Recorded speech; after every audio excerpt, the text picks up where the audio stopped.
अभी हमारा silver certification में आने वाला जो दूसरा प्रैक्टिकल है वो है कूलिंग सिस्टम इंस्पेक्शन का। तो यहाँ पर आप पहला पॉइंट देख पा रहे हैं, कूलिंग सिस्टम के लिए इंजन कूलिंग सिस्टम इंस्पेक्शन हमको चेक करके बताना है कि गुड है या बैड है। Engine cooling system inspection. Engine cooling system inspection के लिए सबसे पहले हमको इंजन में जाना है, तो मैं इंजन पर क्लिक कर दूंगा। इंजन में आने के बाद हमको इंजन कूलिंग सिस्टम में जाना है। तो यहाँ पर आप देख सकते हैं इंजन मैकेनिकल ऊपर निकल गया, लुब्रिकेशन आ गया, कूलिंग सिस्टम आ गया। तो मैं इसको जूम कर लेता हूँ। यहाँ पर मुझे मिलेगा इंजन कूलिंग सिस्टम इंस्पेक्शन। तो इंजन कूलिंग सिस्टम इंस्पेक्शन पे मैं क्लिक कर दूँगा। क्लिक करने के बाद यहाँ पर हम देख सकते हैं इंजन कूलिंग सिस्टम इंस्पेक्शन लिखा हुआ है। तो यहाँ पर जितने भी पॉइंट है, इन सारे पॉइंट के हिसाब से हमको इंजन कूलिंग सिस्टम का इंस्पेक्शन करना है। तो 1 से लेकर यहाँ पर हमारे पास टोटल 7 पॉइंट तक हैं। तो ये सातों पॉइंट हम चेक करेंगे। सबसे पहले लिखा हुआ है check cooling system for leakage और डैमेज।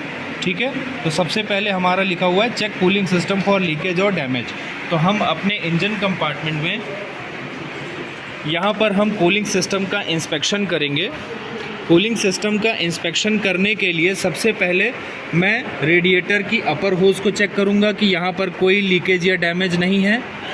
फिर रेडिएटर की लोअर होज, वहाँ पर भी मैं टॉर्च जला के चेक कर लूँगा कि कोई भी लीकेज या डैमेज ना हो। फिर उसके बाद थर्मोस्टेट वॉल बॉडी के पास कोई भी लीकेज और डैमेज नहीं होना चाहिए।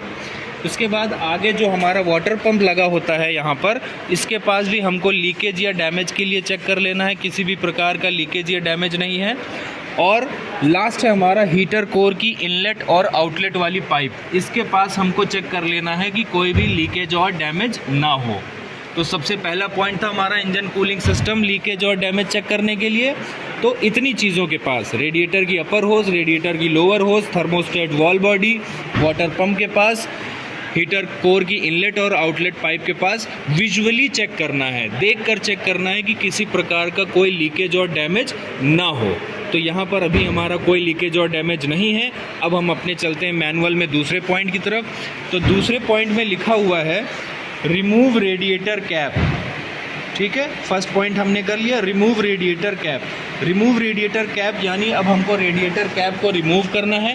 रेडिएटर कैप रिमूव करने के लिए सबसे पहले हम चेक कर लेंगे कि हमारा ये कूलिंग सिस्टम ठंडा होगा तभी हम इसको रिमूव करेंगे, गर्म होने पर रिमूव नहीं करेंगे।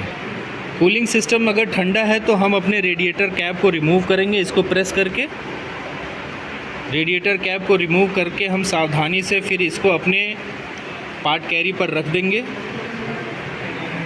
सेकेंड पॉइंट हो जाने के बाद अब हम अपने थर्ड पॉइंट की तरफ चलेंगे। थर्ड पॉइंट में लिखा हुआ है, जूम मैंने कर दिया है, थर्ड पॉइंट में लिखा हुआ है check coolant for proper level and freeze protection.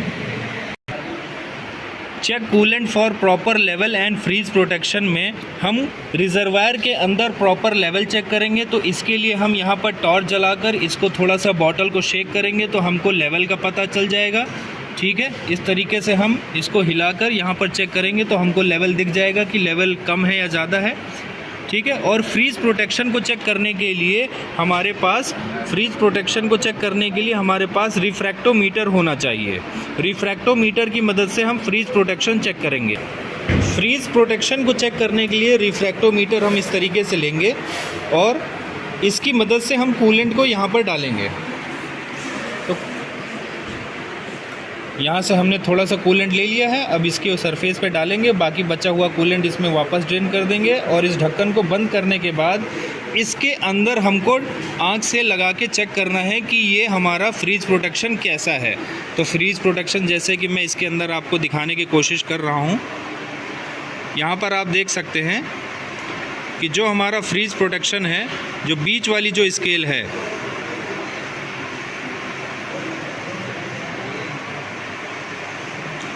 बीच वाली जो स्केल है वो -20 degree Celsius, -20 degree Celsius blue और वाइट वाली लाइन के पास हो रही है। तो ये हो जाएगा हमारा -20 डिग्री सेल्सियस। तो इसमें आपको आँख लगाकर चेक करना है। चेक करने के बाद हमें इसे प्रॉपरली साफ़ करके इसको वापस इसके अंदर रख देना है। और अपने मैनुअल में जाके चेक करना है कि कितना हमारा फ्रीज प्रोटेक्शन होना चाहिए। तो उसके लिए मैं जाऊंगा टेबल ऑफ कंटेंट पे, इंजन में। अब हमको चेक करना है ना कि कितना हमारा फ्रीज प्रोटेक्शन होना चाहिए। तो कूलिंग सिस्टम में हम जाएंगे जनरल डिस्क्रिप्शन में। तो यहाँ पर आप देख सकते हैं जो हमारा फ्रीजिंग टेम्परेचर है वो -14.5 डिग्री सेल्सियस होना चाहिए। ये फ़ारेनहाइट का लिखा हुआ है तो उससे हमें मतलब नहीं है, -14.5 होना चाहिए। और हमने अपने रिफ्रैक्टोमीटर में जाकर देखा था कि वहाँ पर -20 डिग्री सेल्सियस आ रहा है, जो कि 14 से अधिक है। 14 से -14.5 से कम नहीं होना चाहिए। ठीक है, तो ये हमारा कूलेंट प्रॉपर लेवल और फ्रीज प्रोटेक्शन, ये वाला पॉइंट भी मेरा सही है। तो तीसरा पॉइंट भी मेरा कंप्लीट हो गया है। अब हम अपने चौथे पॉइंट पे चलते हैं। चौथे पॉइंट में कह रहा है कि check cooling system for coolant leakage according to the following procedure. यानी अब हम कूलिंग सिस्टम को हमें चेक करना है कि कहीं उसमें लीकेज तो नहीं है। तो उसके लिए हम अपना ये स्पेशल टूल जिसको हम कहते हैं रेडिएटर प्रेशर टेस्टर, ये लगाएंगे हम रेडिएटर के ऊपर और इसमें हम प्रेशर लगाएंगे 1.3 kgf पर सेंटीमीटर स्क्वायर का। ठीक है, हम इसमें kgf पर सेंटीमीटर स्क्वायर वाली वैल्यू देखेंगे क्योंकि इसमें जो गेज है हमारे पास हमारे स्पेशल टूल में वो kgf पर सेंटीमीटर स्क्वायर में है। तो हम इसमें लगाएंगे प्रेशर 1.3 kgf पर सेंटीमीटर स्क्वायर का और उसको होल्ड करेंगे। ठीक है, मैं आपको लोगों को करके दिखाता हूँ और ये भी बताऊँगा कि किस तरीके से इसको कनेक्ट करना है। ये हमारा रेडिएटर प्रेशर टेस्टर है। इसमें आप देख पा रहे हैं कि kgf पर सेंटीमीटर स्क्वायर में ये गेज है हमारा। इसमें कनेक्ट करने के लिए सबसे पहले हमें जो ज़रूरत पड़ेगी वो इस टूल की ज़रूरत पड़ेगी। इस टूल को हमें रेडिएटर कैप की जगह पर लगाना है। ठीक है, तो रेडिएटर कैप में लगाने के लिए देखो सबसे पहले तो हमारे पास ये रेडिएटर ये वाला जो पार्ट होता है ये सिर्फ ऊपर से ऐसे रखा होता है। ठीक है, इसको कोशिश मत करना कहीं और लगाने की, बस इसको ऊपर से ऐसे फिक्स कर देना। और इसमें ये वाला जो पार्ट है हमारा, ये हमारा रेडिएटर कैप के सील की तरीके से काम करता है। ठीक है, तो इसको लगाने के लिए सबसे पहले हम क्या करेंगे, इसको यहाँ पर इस तरीके से प्लेस कर देंगे और ये वाला जो लॉक है इसको हम यहाँ पे टाइट कर देंगे। तो सबसे पहले हमने इस वाले लॉक को फंसा दिया, लॉक हो गया है। और इसको ये जो है हमारा स्क्रू होता है, सॉरी ये स्क्रू होता है और ये लॉक नट होता है। ठीक है, तो लॉक नट को हम इस तरीके से पकड़ेंगे और इस चीज़ को, ये स्क्रू है, इसको एंटी क्लॉकवाइज के डायरेक्शन में घुमाएंगे, एंटी क्लॉकवाइज के डायरेक्शन में घुमाएंगे। ठीक है, तो जब मैं इसको एंटी क्लॉकवाइज के डायरेक्शन पे घुमाऊंगा तो ये स्क्रू नीचे टाइट हो जाएगा। ठीक है, तो जब ये पूरा टाइट हो जाएगा तो अब मैं लॉक नट को टाइट कर दूंगा। तो अब मैं यहाँ पर देख पा रहा हूँ ये एकदम टाइट हो गया है। ठीक है, मैं एक बार फिर से बता दे रहा हूँ कि इसको कैसे किस तरीके से लगाना है।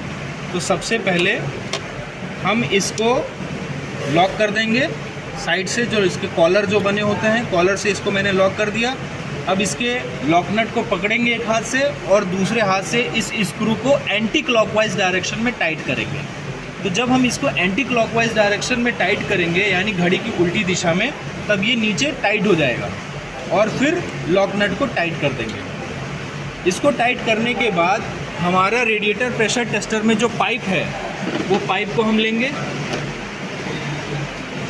इस पाइप को यहाँ पर हम पहले प्रेस कर देंगे हल्का सा, उसके बाद इस स्क्रू को टाइट कर देंगे और दूसरे एंड पे हमारा जो ये पंप है, इस पंप को यहाँ पर हम इस तरीके से प्रेस करेंगे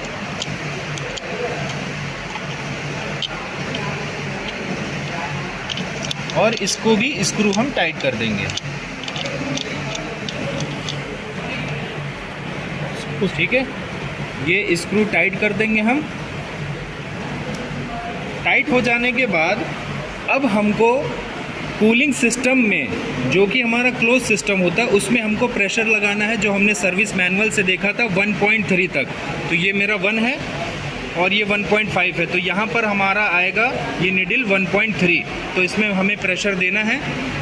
प्रेशर देने के लिए आप इसको पंप करेंगे।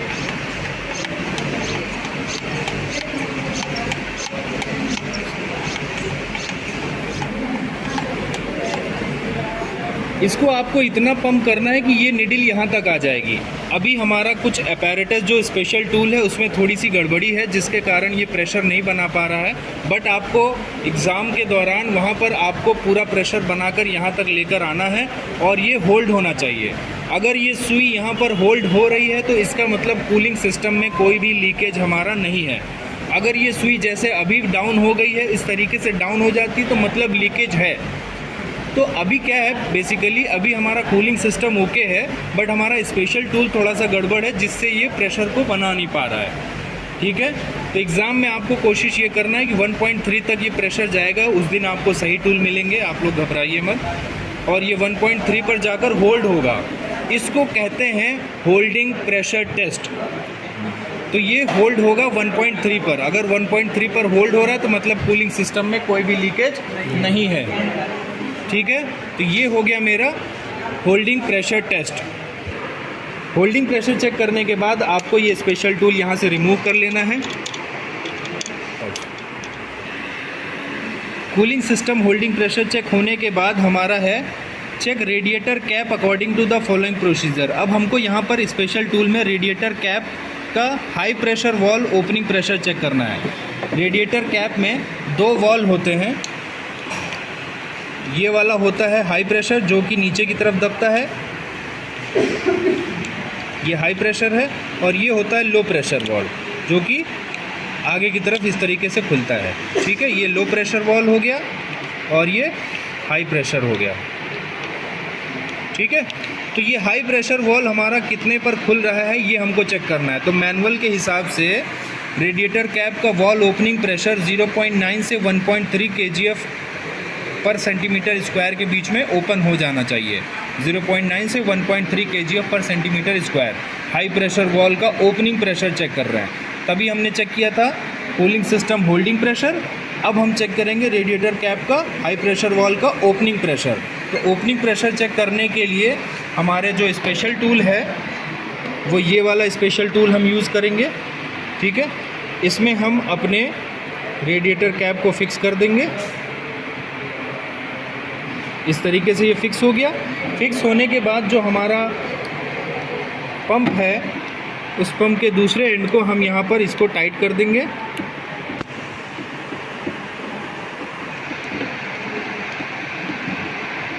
इसको अच्छे से टाइट कर देना है ताकि किसी भी प्रकार का कोई लीकेज ना हो। और हम इसको उस जगह पर रख कर अब हम इसको पंप करेंगे और देखेंगे कि कितने प्रेशर पे जाके ये हमारी निडल वापस आ रही है। तो गेज में आप देख पा रहे होंगे कि ये अराउंड 1.3 से रिटर्न हो जा रही है।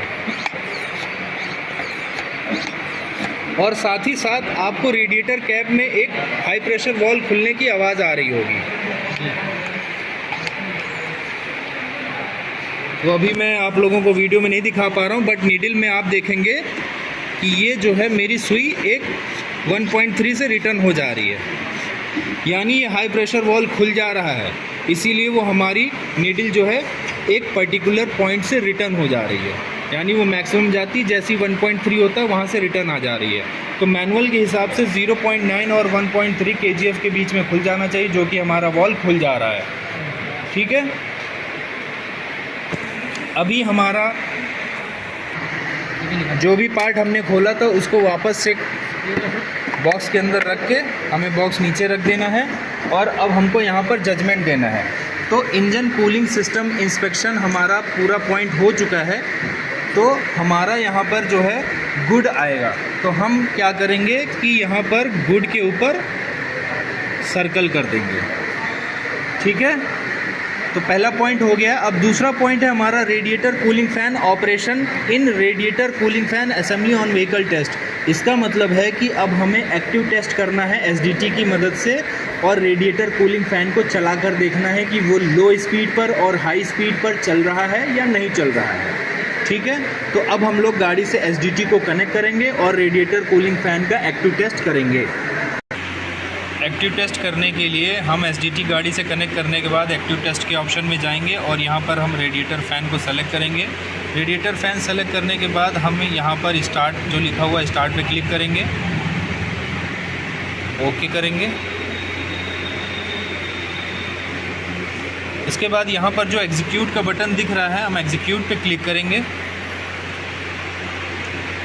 एक्टिव टेस्ट करने के लिए मैंने अलग से भी वीडियो बना रखे हैं, अगर आप चाहें तो आप देख सकते हैं। यहाँ पर अभी फ़िलहाल रेडिएटर का फ़ैन की जो कमांड वैल्यू है वो अभी ऑफ़ है। हम इस वाले एरो पर क्लिक करेंगे तो हमारा रेडिएटर फ़ैन लो स्पीड पे चलेगा। हमें गाड़ी के अंदर जाकर चेक करना है कि रेडिएटर फ़ैन लो पे चल रहा है क्या। तो रेडिएटर फ़ैन अभी हमारा लो स्पीड पर चल रहा है और फिर उसके बाद हमको यहाँ पर इसी वाले एरो पे फिर से क्लिक कर देंगे तो यहाँ पर हाई लिख कर आ जाएगा। तो जब हम अपने गाड़ी में जाकर चेक करेंगे तो हमको ये पता चल रहा है कि रेडिएटर फ़ैन हमारा अभी फ़िलहाल लो स्पीड में ही चल रहा है। कमांड मैंने हाई दे दिया है, फिर भी हमारा रेडिएटर फ़ैन लो स्पीड पर ही चल रहा है। आप यहाँ पर देख सकते हैं, हाई पर मैंने यहाँ से कमांड दिया परंतु रेडिएटर फ़ैन गाड़ी में लो स्पीड पर ही चल रहा है। तो एक्टिव टेस्ट को बंद करने के लिए हम पहले इसको लो पर लगाएंगे, उसके बाद ऑफ़ कर देंगे और यहाँ से एंड पर क्लिक कर देंगे। ये एंड जो लिखा हुआ है एंड पर क्लिक कर देंगे तो ये एक्टिव टेस्ट हमारा एंड हो जाएगा। तो जैसे कि मैंने बताया कि रेडिएटर कूलिंग फ़ैन लो पर तो चला परंतु हाई पर नहीं चला, यानी हाई पर भी करने पर हमारे लो की स्पीड से ही चल रहा था। तो ये जो ऑप्शन आएगा अब मेरा radiator cooling fan on vehicle operation, ये हमारा बैड आएगा। तो बैड पे सर्कल कर देंगे, बैड पे सर्कल कर दीजिए, ठीक है। अब हमारा तीसरा पॉइंट है हमारा radiator cooling fan relay inspection. यहाँ पर हम देख सकते हैं रिले इंस्पेक्ट करने के लिए कहा गया है। तो अब हमें रिले को इंस्पेक्ट करना है। तो अगर मैं अपने कूलिंग सिस्टम के सर्किट डायग्राम को देखूँ तो टोटल कूलिंग सिस्टम के सर्किट डायग्राम में 3 रिले लगे होते हैं। तो ये हमारा कूलिंग सिस्टम का सर्किट डायग्राम है। अगर आप कूलिंग सिस्टम के सर्किट डायग्राम को सही से देखेंगे तो यहाँ पर टोटल हमारे 3 रिले लगे हुए हैं। Relay number 1, relay number 2, relay number 3। तो ये रिले नंबर 1 जो है ये लो स्पीड पर चलाने के लिए है और ये रिले नंबर 2 और रिले नंबर 3 जो है हमारा हाई स्पीड पर चलाने के लिए होता है।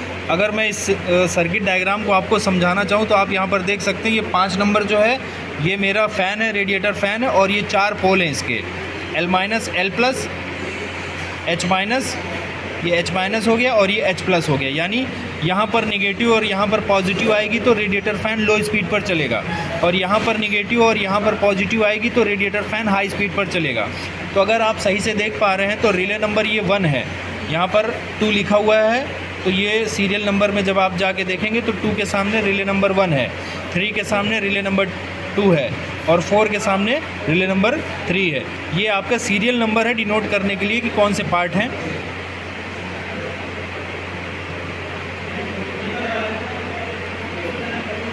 ठीक है, तो ये रिले नंबर 1 है, रिले नंबर 2 है, रिले नंबर 3 है। तो रिले नंबर 1 जब ये स्विच टर्मिनल ऑन होगा तो ये L+ पे सप्लाई आएगी, तो ये हमारा रेडिएटर फ़ैन लो पर चलेगा। और रिले नंबर 2 और रिले नंबर 3 के जब स्विच टर्मिनल ऑन होंगे तो H+ और H- पे सप्लाई आएगी, यानी ये दोनों रिले हाई के लिए हैं और ये वाली सिर्फ अकेली एक रिले लो स्पीड के लिए है। ये रिले नंबर 2 H+ की सप्लाई को आगे बढ़ाएगी और रिले नंबर 3 H- की सप्लाई को आगे बढ़ाएगी। तो हाई स्पीड पर चलने के लिए 2 रिले हैं, लो स्पीड पर चलने के लिए 1 रिले है। आई होप कि आप लोगों को ये समझ में आ गया होगा, ठीक है। तो अब हम क्या करेंगे, हमारे सस्पेक्ट में रिले नंबर 2 भी है और रिले नंबर 3 भी है, ठीक है। तो अब हमको दोनों रिले को चेक करना है। रिले को चेक करने का वीडियो मैंने आप लोगों को दूसरे उसमें लिंक में मैं भेज दूंगा, वो आप लोग देख लेना कि रिले को कैसे चेक करते हैं। इसमें आपको दोनों रिले चेक करना है, रिले नंबर 2 भी और रिले नंबर 3 भी। तो रिले नंबर 2 जब आप चेक करोगे तो रिले नंबर 2 आपको गुड मिलेगा। रिले नंबर 3 जब आप चेक करोगे तो उसमें जो हमारा स्विच टर्मिनल होगा वो फॉल्टी मिलेगा। तो हमको यहाँ पर जजमेंट में हमें यहाँ पर डालना है बैड और पार्ट नेम में आएगा radiator cooling fan relay number 3 और कंडीशन में आएगा स्विच साइड फॉल्टी, ठीक है। रिले का इंस्पेक्शन जब हम दूसरा और 3 नंबर दोनों रिले जब हम चेक करेंगे तो दूसरा वाला रिले हमारा ओके आएगा और तीसरा वाला जो रिले आएगा वो बैड आएगा। तो तो पार्ट नेम में हम radiator cooling fan relay number 3 लिख देंगे और कंडीशन में स्विच साइड फॉल्टी लिख देंगे। रिले को चेक करने का वीडियो मैंने अलग से बना रखा है, वो आप लोग देखकर उसी प्रकार से आप लोग वीडियो को रिले को चेक करेंगे।